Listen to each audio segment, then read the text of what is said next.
E por falar em conta mais cara, a gente já falou aqui também diversas vezes sobre casos de falta de energia em Maceió e também no interior do estado. Muitas vezes o desligamento é programado pela distribuidora para a manutenção da rede, mas a população ainda assim é pega de surpresa e enfrenta muitos e muitos transtornos. A gente recebe aqui bastante reclamação. A Andréa Rezende está comigo agora para falar sobre esse assunto. De que forma, Andréa, a Eletrobras comunica esses desligamentos programados? Boa tarde para você. Oi, Thaís, boa tarde para você, boa tarde a todos que estão nos assistindo. Olha, tem duas formas, pelo site da própria Eletrobras e também pelos jornais de grande circulação. A gente vai conversar aqui com o Bruno, que é gerente de manutenção da Eletrobras. Boa tarde, Bruno.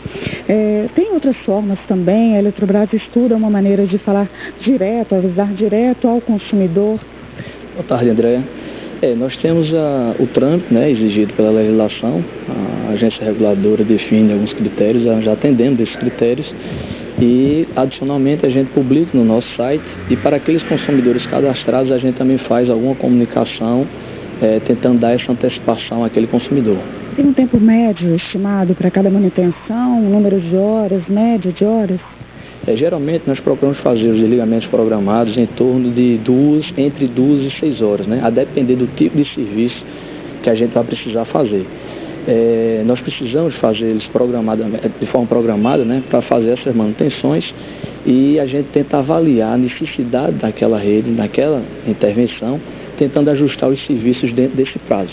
No caso de acidentes, assim, que a Eletrobras precisa consertar na hora que não está programado, tem um tempo estimado também, uma média que a companhia tem que resolver? No caso dos acidentes, a gente não tem como prever. Então, caso ocorra um acidente, por exemplo, uma batida em um poste, ele venha derrubar aquele poste e algumas outras redes, a gente precisa intervir emergencialmente, né? E aí vai depender do tipo de estrago que ocorreu, para que a gente possa normalizar o sistema. Às vezes a gente consegue restabelecer rapidamente, às vezes nós passamos muitas horas a depender do tipo de repercussão que aquele acidente tenha causado, né?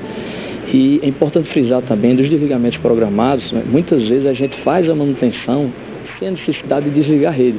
Nós temos equipes ao longo do estado que intervêm com a rede energizada, são as chamadas linha viva, exatamente para que a gente possa prover confiabilidade ao sistema sem que haja necessidade de interrupção. Para os casos que, do ponto de vista de segurança, nós precisamos desligar, a gente atua de forma programada com o desligamento. No caso de algum consumidor ter um produto danificado por conta de uma queda de energia, se sentir prejudicado, qual que é o procedimento?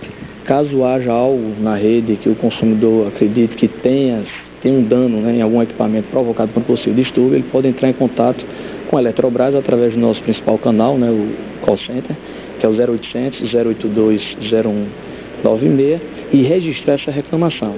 Ele dá informações como dia e hora aproximada da ocorrência e dados do equipamento possivelmente danificado. Tá certo. Muito obrigada pelas informações, Thaís.